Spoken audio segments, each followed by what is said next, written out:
بسم الله الرحمن الرحيم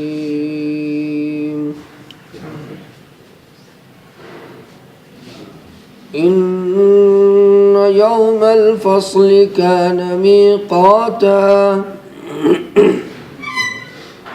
يوم ينفخ في الصور فتأتون أفواجا وفتحت السماء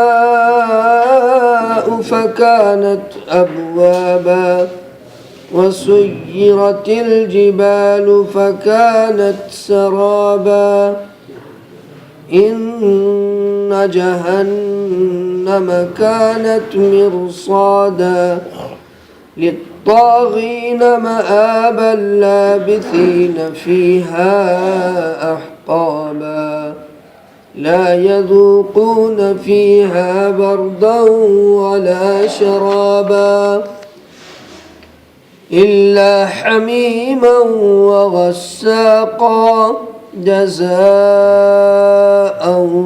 وفاقا إنهم كانوا لا يرجون حسابا وكذبوا بآياتنا كذابا وكل شيء أحصيناه كتابا فذوقوا فلن نزيدكم إلا عذابا صدق الله العظيم.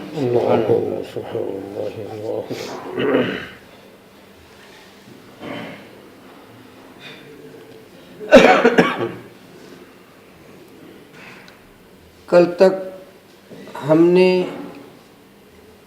قیامت کی ہولناکیوں کو سنا کہ اللہ تعالی اس دنیا کے فنا ہونے کو کس طرح بیان کرتا ہے.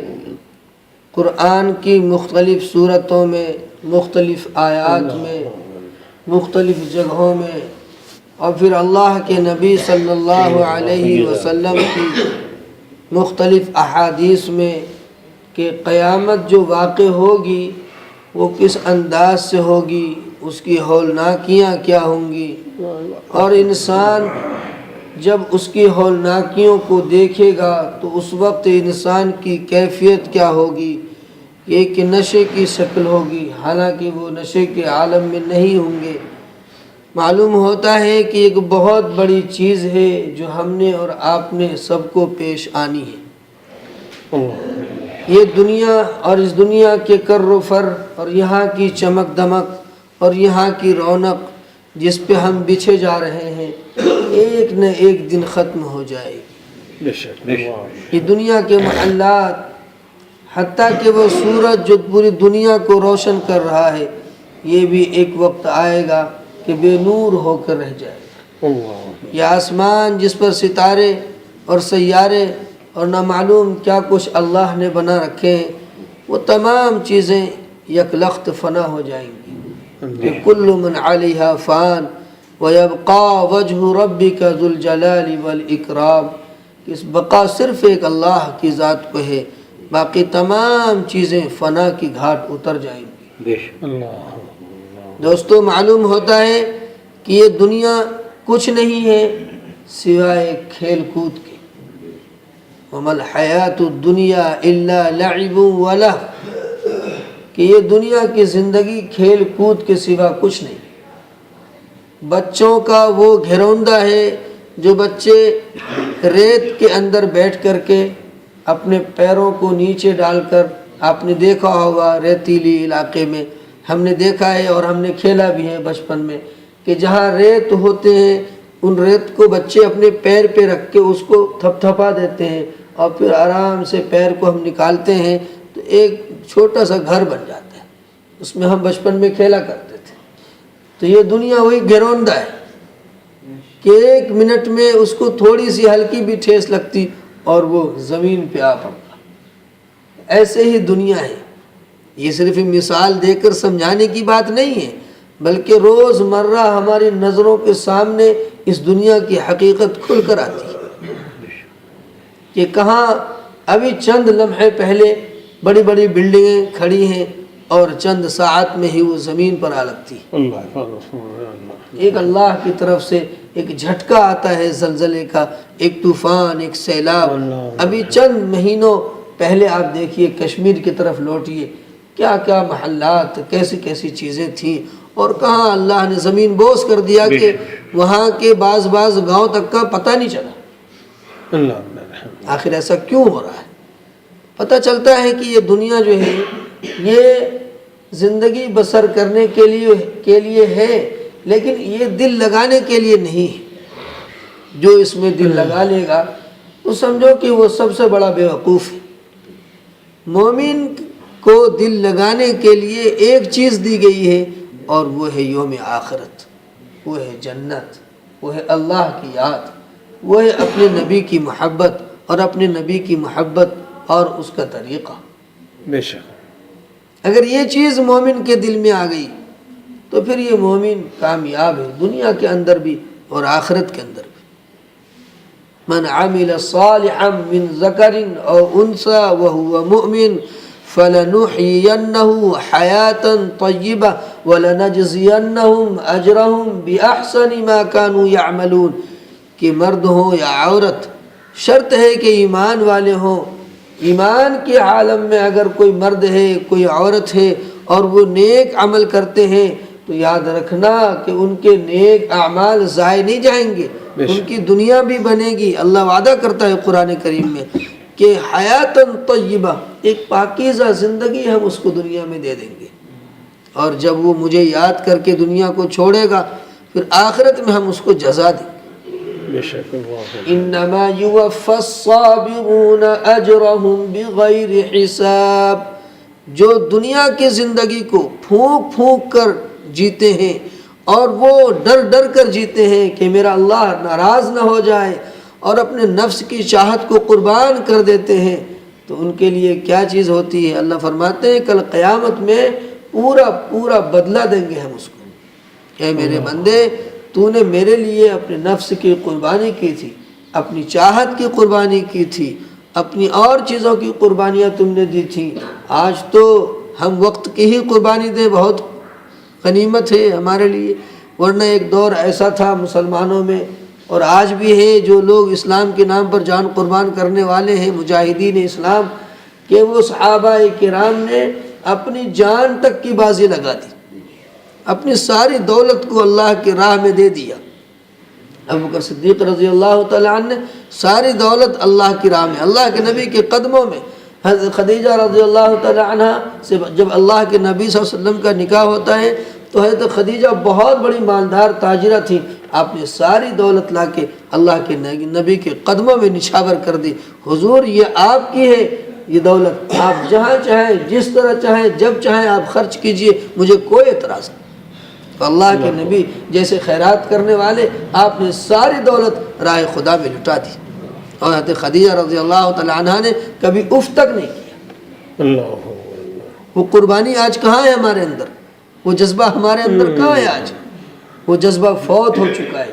آج اتنا بھی نہیں ہو سکتا ہم سے کہ ہم کم سے کم پہلو میں رہنے والا جو نفس ہے، ہمارا دشمن ہے، اس کو ہی ہم قابو میں کر لیں، کہ 5 وقتہ نماز ہی ادا کر لیں، چند دین ایمان کی بات سننے کے لیے اپنا وقت ہی فارغ کر لیں۔ یہ تک نہیں ہو سکتا ہم سے۔ وہ قربانیاں تو بڑی دور کی بات ہے، جس کو صحابہ نے پیش کی ہے، جس کو اہل اللہ نے پیش کی ہے۔ دوستو، وہ دن آنے ہی والا ہے، قریب ہی لگنے والا ہے۔ اس دن میں کیا کچھ ہوگا، اسی کو اللہ تعالیٰ اس سورۃ پاک کی مختلف آیات میں بتاتا ہے۔ آج جن آیات کی تلاوت آپ نے سنی ہے اس کا مفہوم ہے ان یوم الفصل کان میقاتا، بے شک ایک دن ایسا آنے والا ہے، اس کا وقت مقرر ہے کہ اس دن آئے گا اور باطل کو الگ کر دے گا، حق کو الگ کر دے گا، ممتاز کر دے گا۔ ایسا نہیں ہے کہ اسے دنیا کے اندر سب لوگ خلط ملط رہتے ہیں، نیکوکار بھی ہیں، بدکار بھی ہیں، شریر بھی ہیں، شریف بھی ہیں، سارے ایک ساتھ رہتے ہیں، ایک ہی محلے میں رہتے ہیں، ایک ہی جگہ بستے ہیں۔ تو کیا کل قیامت میں بھی ایسا ہی ہوگا؟ اگر ایسا ہونے لگے تو پھر انصاف کیسے ہوگا؟ تو اس کے لیے اللہ تعالیٰ نے ایک دن مقرر کر دیا کہ یہ دنیا کی زندگی تو ایسی ہے کہ اس میں تو کافر، فاجر، مشرک، یہود، نصارہ اور تہجد گزار اور زانی اور چور سارے ایک ہی ساتھ رہیں گے، خلط ملط رہیں گے۔ تم محسوس نہیں کر سکتے کہ اس کے دل کے اندر کتنا تقویٰ ہے، یہ اللہ سے کتنا ڈرنے والا ہے۔ لیکن ایک دن آنے والا ہے جو دلوں کے بھید کو بھی نکال کے باہر کر دے گا۔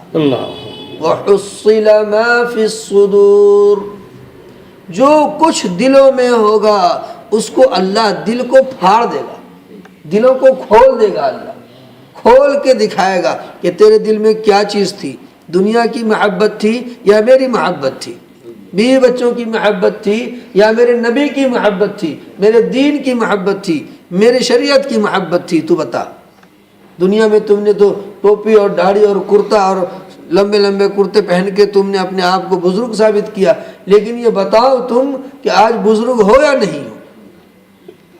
اس سے معلوم ہوتا ہے کہ انسان کو ہر وقت اپنے دل کو ٹٹولنا چاہیے، بے شک اپنے اعمال کی خبر رکھنی چاہیے کہ اللہ تعالیٰ بے نیاز ہے، اللہ تعالیٰ کو ہمارے اعمال کی ضرورت نہیں ہے، وہ تو دیکھنا چاہتا ہے کہ میرا بندہ کیسا مخلص ہو کر میری عبادت کرتا ہے، جیسا میں نے کہا ہے، جیسے میرے نبی نے کہا ہے، کیا ویسا ہی کرتا ہے یا ویسے دکھاوے کے لیے کرتا ہے؟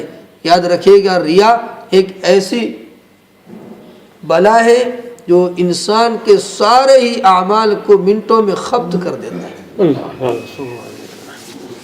ہمیشہ اللہ تعالیٰ سے ریا سے بچنے کی دعا کرنی چاہیے اور اپنے دل کو ٹٹولتے رہنا چاہیے کہ کہیں میرے دل میں ریا تو نہیں ہے، دکھاوا تو نہیں ہے کہ وَامْتَازُوا الْيَوْمَ أَيُّهَا الْمُجْرِمُونَ، آج مجرم لوگ الگ ہو جائیں گے، ان کی صفیں الگ ہوں گی، ساجھیداری ختم ہو چکی ہے، اب دوستی یاری سب ختم، اب کوئی دوستی نہیں چلے گی، اب تو صرف یہاں وہ اعمال دیکھے جائیں گے جن اعمال میں خلوص ہوگا، جس میں دکھاوا ہوگا اس کو قبول نہیں کریں گے اللہ تعالیٰ، پر جس میں خلوص ہوگا، اللہ کی رضا ہوگی، وہی اعمال پیش ہوں گے اور قبولیت کے درجے کو پہنچیں گے۔ اللہ فرماتا ہے، یاسین شریف میں ہم رات دن پڑھتے ہیں جو تلاوت کرنے والے ہیں، لیکن پڑھتے ہیں ہم سمجھتے نہیں۔ وَامْتَازُوا الْيَوْمَ أَيُّهَا الْمُجْرِمُونَ، آج الگ ہو جاؤ اے نافرمانو، الگ ہو جاؤ آج۔ کیوں الگ ہو جاؤ؟ أَلَمْ أَعْهَدْ إِلَيْكُمْ يَا بَنِي آدم، آدم کی اولاد، میں نے تم سے کہا تھا، کیا کہا تھا؟ کہ شیطان کی پیروی نہیں کرنی ہے تجھے۔ أَلَمْ أَعْهَدْ إِلَيْكُمْ يَا بَنِي آدم، کیا میں نے تم سے وعدہ نہیں لیا تھا؟ أَلَّا تَعْبُدُوا الشَّيْطَانَ، کہ شیطان کی پیروی نہیں کرنی ہے، اس کا کہنا نہیں ماننا ہے، تم نے اسی کی مانی۔ وَأَنِ اعْبُدُونِي هَذَا صِرَاطٌ مُسْتَقِيمٌ، راستہ میرا ہے جو میں نے بتایا ہے، اپنے نبی کے ذریعے سے بتایا ہے، وہ راستہ میرا ہے، عبادت میری کرو، بندگی میری ہوگی، پوجا میری ہوگی، پرستش میری ہوگی، مانگنا ہے کچھ تو مجھ سے مانگو، کسی اور کے در پہ اور کسی کی اور کی چوکھٹ پہ جانے کی ضرورت نہیں ہے، آنا میرے ہی پاس ہے، کیسی بڑی ضرورت کیوں نہ ہو۔ وہ صحابہ کرام نے کر کے دکھایا کہ مرے ہوئے جانور کو بھی اللہ سے مانگ کے زندہ کروا لیا۔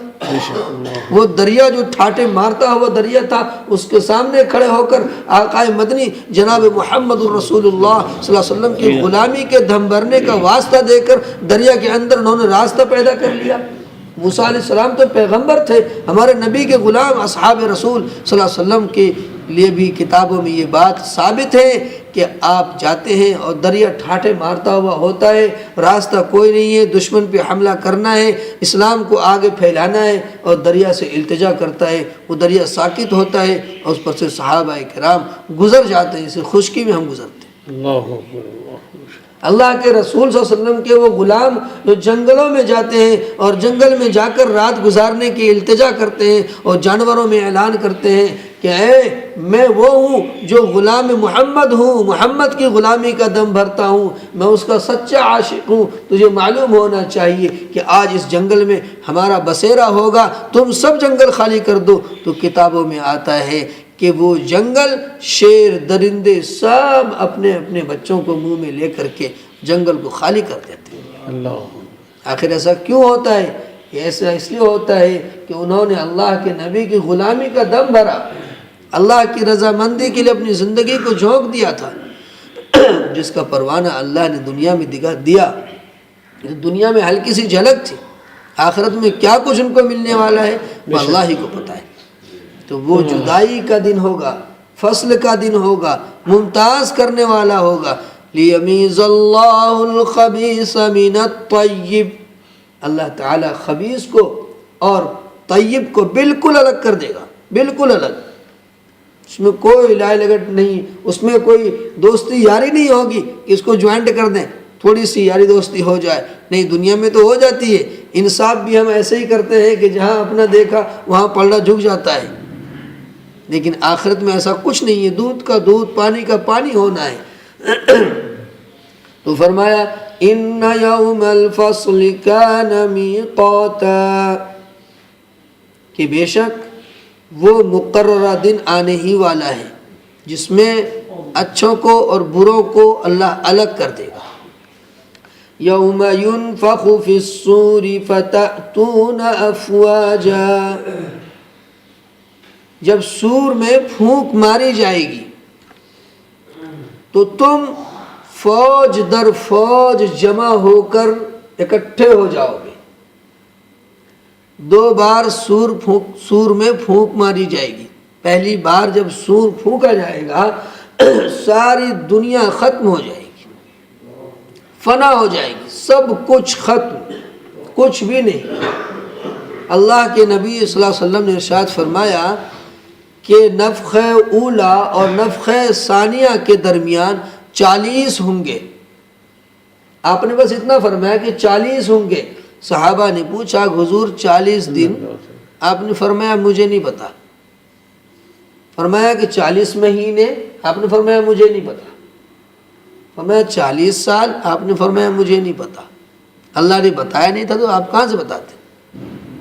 تو یہ طویل مدت کو ذکر کرنے کے لیے ہے، وضاحت مفسرین نے بھی نہیں کی ہے اس کی، اللہ کے نبی نے بھی نہیں فرمائی ہے۔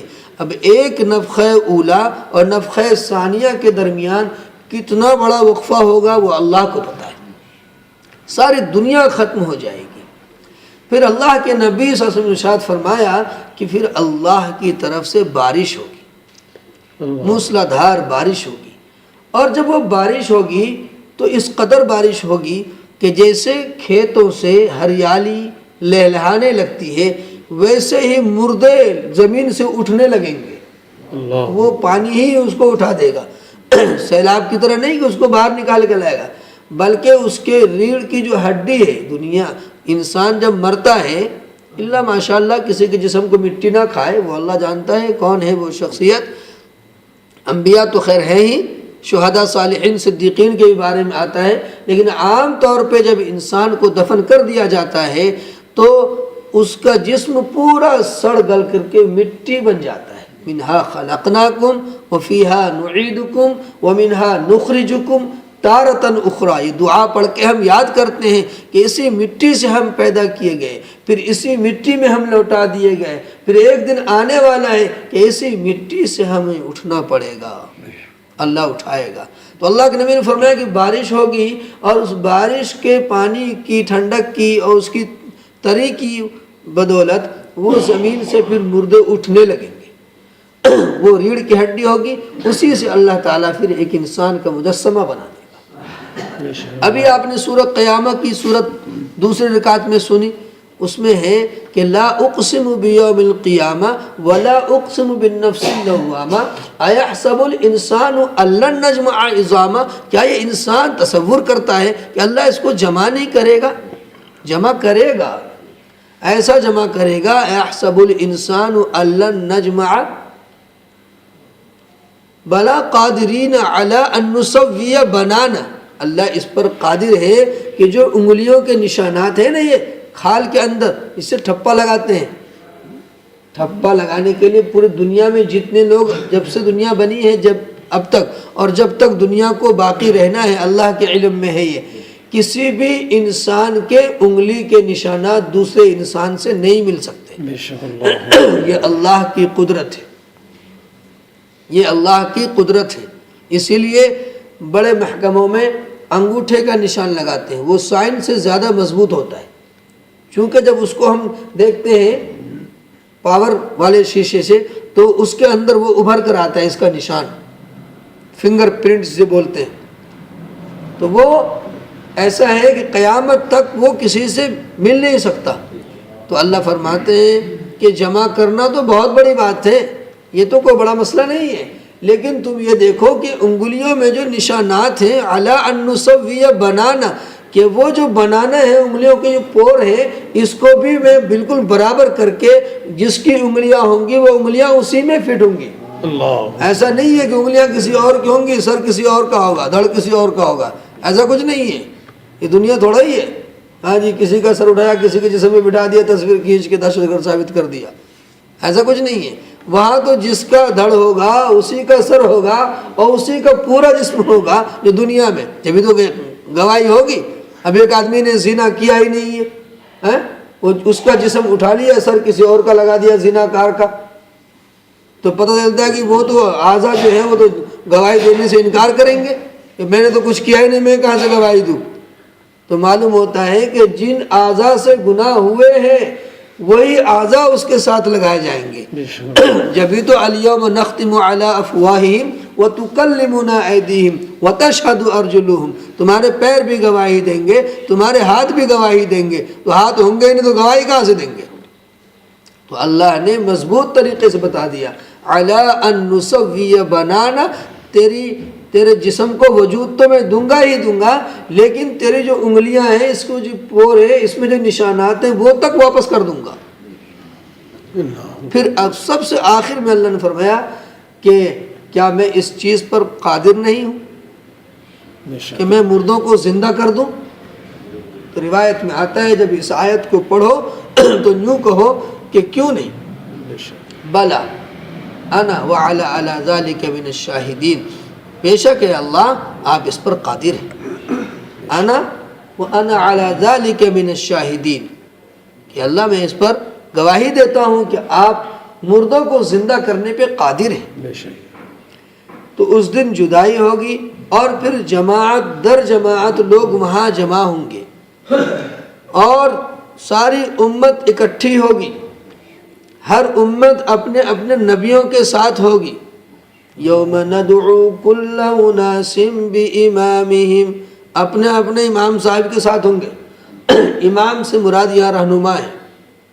کبھی آپ سمجھیں امام صاحب کو پکڑیں گے دامن، امام سے مراد یہاں رہنما ہے. جو ان کے رہنما ہوں گے ان کے ساتھ ان کی امت آئے گی، ان کے پیروکار آئیں گے. جو شیطان کے پیروکار ہوں گے تو وہ شیطان کے ساتھ ہی آئیں گے. ہاں قرآن کہتا ہے اذ تبرأ الذین اتبعوا من الذین اتبعوا ورأوا العذاب وتقطعت بهم الاسباب. اس دن جب شیطان دیکھے گا کہ وہ عذاب تو سامنے آیا ہے تو وہ کیا کہے گا، بھیا میرا تیرا کوئی رشتہ نہیں بھائی صاحب. دنیا میں تو اس کو لیے پھر رہا تھا، چاندنی چوک میں گھما رہا تھا، نماز نہیں پڑھواتا تھا، لیکن وہاں کیا کہہ رہا ہے کہ میرا تیرا کوئی رشتہ ناتا نہیں. کیوں؟ اس نے دیکھ لیا. جب نفس کے غلام اور شیطان کی پیروی کرنے والے اس کیفیت کو دیکھیں گے، ارے جس کی پیروی میں کل تک کر رہا تھا آج وہ انکار کر رہا ہے، اب کیا ہوگا؟ وَقَالَ الَّذِينَ اتَّبَعُوا لَوْ أَنَّ لَنَا كَرَّةً فَنَتَبَرَّأَ مِنْهُمْ كَمَا تَبَرَّؤُوا مِنَّا كَذَلِكَ يُرِيهِمُ اللَّهُ آيَاتِهِ لِلنَّاسِ. جب وہ دیکھیں گے کہ شیطان نے تو اپنا پلو جھاڑ لیا ہے، وہ کہیں گے اللہ تعالیٰ دوبارہ بھیج دے دنیا میں. دوبارہ بھیج دے، اس نے تو بڑا بیوقوف بنایا مجھے، یہاں تو کچھ ساتھ ہی نہیں دے رہا ہے، دوبارہ دنیا میں بھیج دو، پھر تو اب میں اس کی پیروی نہیں کروں گا، جیسے اس نے مجھ سے بیزاری اختیار کی ہے میں بھی ایسے ہی بیزاری اختیار کروں گا۔ اب دوبارہ تھوڑا ہی آئے گا، کوئی انسان دوبارہ آنے والا ہے؟ نہیں، موت تو ایک ہی بار آئے گی، اس کے بعد تو یا تو جہنم ہے یا جنت ہے، وہاں تو موت ہی نہیں ہے، موت کے بعد کوئی موت ہے ہی نہیں، نہ کافر و فاجر کو، نہ مشرک کو، کسی کو موت نہیں ہے، نہ مسلمان اور مومن کو۔ تو وہ دن آنے ہی والا ہے، اس کا ہمیں ہر وقت استحضار ہونا چاہیے۔ تو جماعت در جماعت وہاں لوگ جمع ہوں گے، پھر کیا ہوگا؟ وَفُتِحَتِ السَّمَاءُ فَكَانَتْ أَبْوَابًا، آسمان کے دروازے کھل جائیں گے۔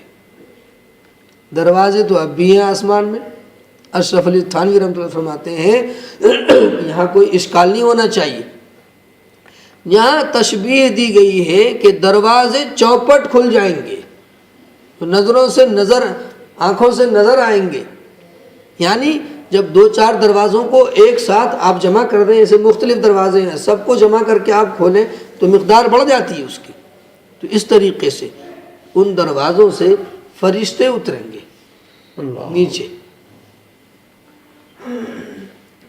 وَسُيِّرَتِ الْجِبَالُ فَكَانَتْ سَرَابًا، اور پھر پہاڑ جو اس وقت دنیا کے اندر جمے ہوئے ہیں، جس کو توڑنے کے لیے بڑی بڑی مشینریاں فیل ہو جاتی ہیں، بڑی بڑی طاقتیں فیل ہو جاتی ہیں، گرچہ اس کو توڑ پھوڑ کر کے جو کچھ کرنا کر رہے ہیں، لیکن بڑی طاقت صرف کرنی پڑتی ہے، بڑی مالیت اس کو مسمار کرنے میں صرف ہوتی ہے، لیکن اللہ فرماتے ہیں کہ کل قیامت میں وَسُيِّرَتِ الْجِبَالُ فَكَانَتْ سَرَابًا، کہ یہ پہاڑ ایسے چلیں گے، ایسے چلیں گے، کیسے؟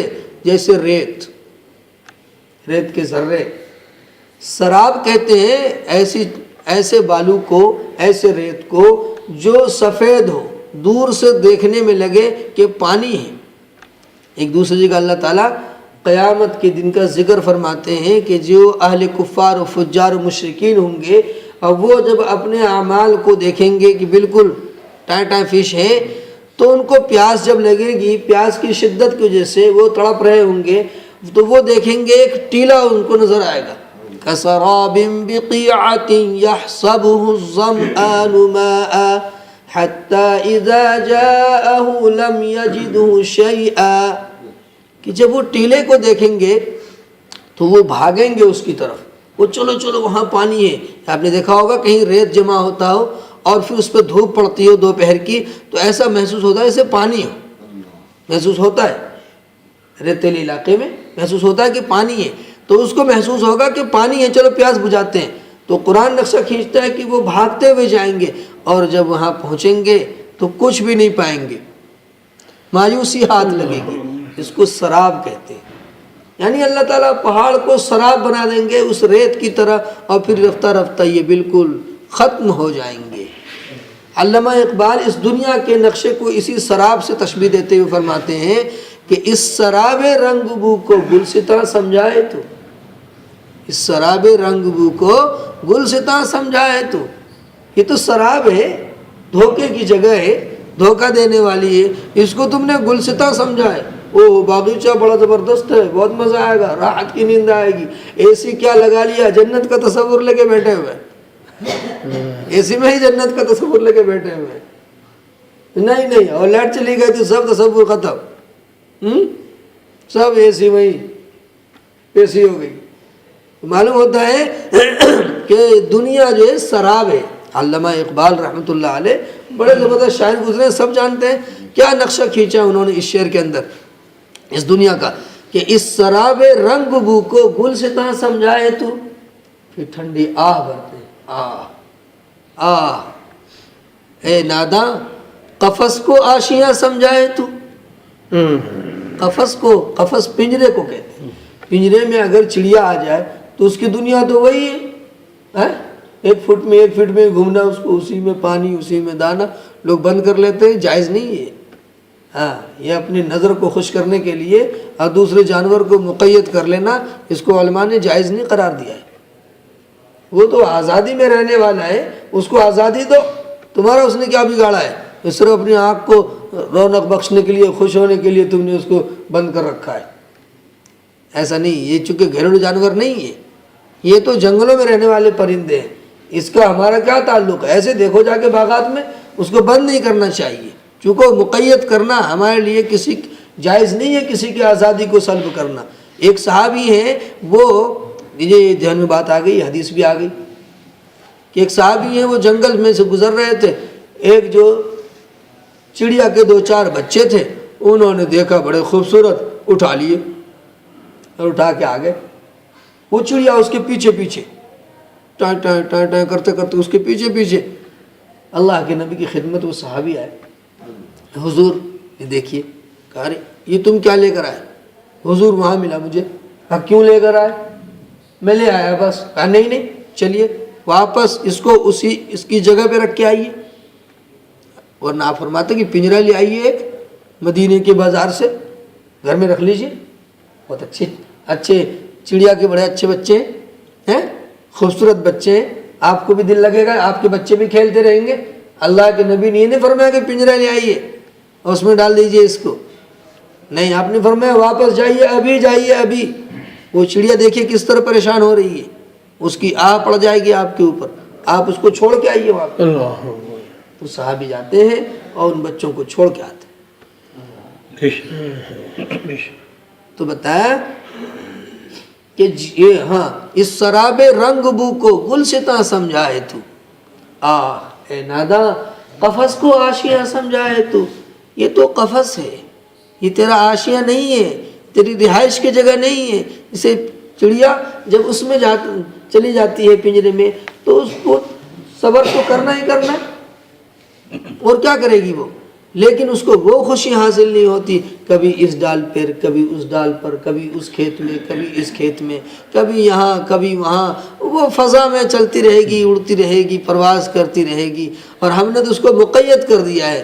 اے مومن بندو، تم سمجھو کہ یہ دنیا تیرے لیے اس چڑیا کے قفس کی طرح ہے، وہ تیرا آشیانہ، یہ تیرا آشیانہ نہیں ہے کہ اس کو تم ٹھاٹ باٹ کی زندگی میں گزار دو، نہیں، یہاں تو چل آؤ۔ اللہ کے نبی نے فرمایا اپنے صحابہ سے، پتہ بھی ہے اس دنیا کے بارے میں، دنیا کی مثال تو ایسی ہے جیسے کہ ایک مسافر راہگیر چل رہا ہو، اس کو تھوڑی سی دھوپ لگی، پریشانی ہوئی اور وہ تھک گیا، اور ایک درخت کی چھاؤں میں وہ تھوڑی دیر آرام کرے اور پھر اپنی منزل کو چل پڑے، ایسے ہی یہ دنیا کی مثال ہے۔ تو میرے دوستو، جب ہم اس دنیا کی قدر کو سمجھیں گے تو انشاءاللہ آخرت بھی سمجھ میں آئے گی۔ تو 2-3 آیتوں ہی کا ترجمہ ہو سکا ہے، اس کی تشریح ہو سکی ہے، آئندہ انشاءاللہ اس کی تشریح ہوگی۔ کل تو چھٹی رہے گی، کل جمعہ ہے، ہفتہ اتوار 2 دن باقی ہیں، انشاءاللہ سورت بھی پوری ہو جائے گی اور اس کا مفہوم بھی انشاءاللہ پورا ہو جائے گا۔ اللہ تعالی ہمیں عمل کی توفیق عطا فرمائے۔ آمین۔ الحمدللہ رب العالمین، والصلاة والسلام علی سید المرسلین وصحبہ اجمعین۔ ربنا ظلمنا انفسنا وان لم تغفر لنا وترحمنا لنکونن من الخاسرین۔ اے اللہ ہماری خطاؤں کو معاف فرما، ہماری غلطیوں سے درگزر فرما، ہمارے سیئات کو حسنات سے مبدل فرما۔